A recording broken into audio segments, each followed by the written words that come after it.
હું doctor Apurva Shah, consultant gastroenterologist and hepatologist, Apollo hospital Ahmedabad ખાતે ફરજ બજાવું છું.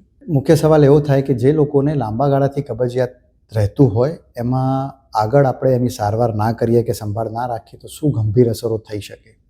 તો મુખ્ય ગંભીર અસર છે કે લાંબા ગાળે કબજિયાતના લીધે પાઇલ્સની બીમારી થાય છે. પાઇલ્સ એટલે એક પ્રકારની નસો છે જે લેટ્રિનની જગ્યાએ આવેલી હોય એ ફૂલી જાય અને જો એ વધારે થાય તો એમાંથી બ્લીડિંગની શક્યતા રહે છે.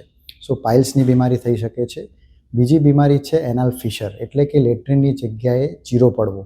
તો એવા કેસીસમાં જ્યારે દર્દી લેટ્રિન પાસ કરે ત્યારે મળદ્વાર ઉપર ખૂબ જ તીવ્ર દુખાવો થાય છે. સો પાઇલ્સ થવું, એનાલ ફિશર થવું અને કેટલાક લોકોમાં રેક્ટમમાં અલ્સર થઈ શકે છે, જેને અમે સોલિટરી રેક્ટલ અલ્સર સિન્ડ્રોમ કહીએ. સો આ પ્રકારના ગંભીર અસરો કોન્સ્ટિપેશનને લીધે થતા હોય છે. હા, કોન્સ્ટિપેશનના લીધે કેન્સર થતું નથી, પણ જે લોકોને કબજિયાત ના રહેતું હોય કે હાઈ ફાઈબર ડાયટ લેતા હોય તેવા લોકોમાં કેન્સરનું જે રિસ્ક છે એ ઓછું રહે છે. જેમ કે વેસ્ટર્ન કન્ટ્રીઝમાં કોલોન કેન્સરનું રિસ્ક બહુ વધારે છે, કારણ કે ત્યાં ફાઈબર ડાયટ બહુ જ ઓછો છે. એની કમ્પેરિઝનમાં ઇન્ડિયામાં બહુ લોકો ફાઈબર લે છે, એના માટે આપણે કોલોન કેન્સરનું રિસ્ક ઓછું છે. એટલે હાઈ ફાઈબર ડાયટ બહુ જ ઇમ્પોર્ટન્ટ છે કોન્સ્ટિપેશન પ્રિવેન્ટ કરવા માટે. કબજિયાત કે કોન્સ્ટિપેશન થવાના મુખ્ય કારણોમાં 3 પરિબળો ઇમ્પોર્ટન્ટ છે. પહેલું પરિબળ છે લાઇફસ્ટાઇલ ચેન્જીસ. લાઇફસ્ટાઇલ જેમ કે જે લોકો ઓછું પાણી પીતા હોય, જેમને ફાઈબર ઇન્ટેક બહુ જ ઓછો હોય, ફિઝિકલ એક્ટિવિટી કે એક્સરસાઇઝ કરતા ના હોય, આ બધા પરિબળો બહુ મહત્ત્વના છે. બીજું મુખ્ય પરિબળ છે જે લોકોને કેટલાક ફિઝિકલ પ્રોબ્લેમ્સ હોય કે રોગો હોય, જેમાં હાઇપોથાઇરોડિઝમ છે, ડાયાબિટીસ છે, ન્યુરોલોજિકલ ડિસીઝ છે, જેમાં પાર્કિન્સોનિઝમ, મલ્ટિપલ સ્ક્લેરોસિસ, સ્ટ્રોકના દર્દીઓ, જે લોકોને કરોડરજ્જુની તકલીફ હોય અને બેડ રિડન હોય. આ બધા પ્રકારના રોગો એવા છે કે જેમાં કબજિયાતનું રિસ્ક ખૂબ જ વધારે પ્રમાણમાં હોય છે. ત્રીજું પરિબળ છે દવાઓ. સો અત્યારે જ્યારે પણ અમે દર્દીઓ જોઈએ ત્યારે એમની દવાઓ ઘણી બધી પોલીફાર્મસી ચાલતી હોય છે. સો એમાંની કેટલીક દવાઓ એવી છે કે જે કબજિયાત વધારે કરે છે. તેમાં કેલ્શિયમની ગોળીઓ, આયરનની ગોળીઓ, ડિપ્રેશન માટે વપરાતી દવાઓ, ટ્રાયસાયક્લિક એન્ટી ડિપ્રેશન, આ બધી દવાઓ એવી છે કે જે કબજિયાતને વધારે છે. તો આ મુખ્ય પરિબળો છે જેના લીધે કબજિયાત થાય છે. કબજિયાત દૂર કરવા માટેના ઉપાયોમાં સૌથી પહેલાં લાઇફસ્ટાઇલ ચેન્જીસ છે, કે જેમાં જે લોકો બહુ જ ઓછું પાણી પીતા હોય તેમને પાણીનો ઉપયોગ છે એ વધારવો જોઈએ. બીજું છે ફાઈબર. જે લોકો બહુ ઓછા પ્રમાણમાં ફાઈબર્સ લેતા હોય તેમને મુખ્યત્વે અનાજ છે, લીલા પાંદડાવાળા શાકભાજી છે અને ફ્રૂટ્સ છે, જેમાં મુખ્યત્વે પપૈયું છે, કિવીસ છે, એપલ્સ છે, આ પ્રકારના ફળો ખાવાથી ફાઈબર સારા પ્રમાણમાં મળે છે અને કબજિયાત ઓછી રહે છે. લાઇફસ્ટાઇલ ચેન્જીસ સિવાય ફિઝિકલ એક્ટિવિટીઝ સારી હોય એ પણ બહુ ઇમ્પોર્ટન્ટ છે.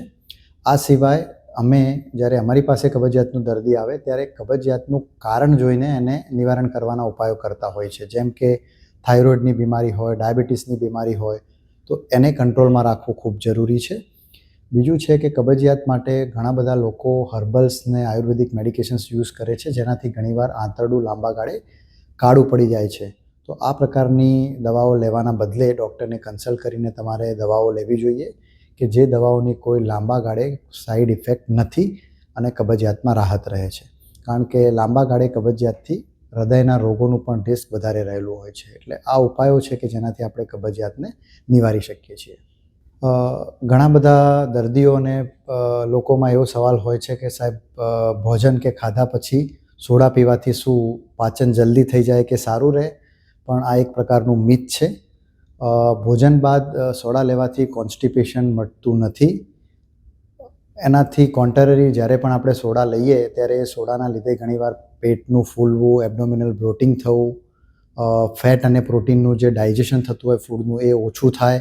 તેમાં ઘણીવાર સુગર અને કેફીનવાળા પીણા લેતા હોય તો તેનાથી આપણું સુગરનો સ્પાઇક થવો.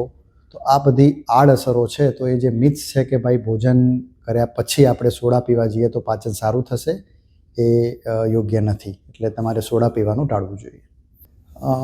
ઘણા બધા દર્દીઓમાં એવું જ્યારે આપણે પૂછીએ કે તમે કબજિયાત થાય છે તો એના નિવારણ માટે શું કરો છો સવારે, તો તો ઘણા બધામાં ઉત્તર એવા આવતા હોય કે સાહેબ અમે સવારે ચા પીએ કે કોફી પીએ તો જ મારે લેટ્રિન જવું પડે, તો જ મને મળત્યાગ પ્રોપર થાય છે.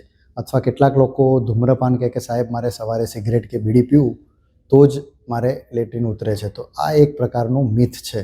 એકચ્યુઅલી જે લોકોને ચાનું ધૂમ્રપાનનું વ્યસન હોય એના લીધે નિકોટિન કે કેટલાક તત્વો હોય જેના લીધે તમને લાગે કે આપણે મળદ્વાર સરળતાથી થઈ રહ્યો છે, પણ એનો બોવેલની જે મુવમેન્ટ્સ છે એની સાથે કોઈ સહેમત નથી. એટલે આ પ્રકારનું જે લોકોને ધૂમ્રપાન હોય અને માનતા હોય કે એનાથી કબજિયાત દૂર થાય છે, તો એ એક પ્રકારની મીથ છે, તેને ટાળવું જોઈએ.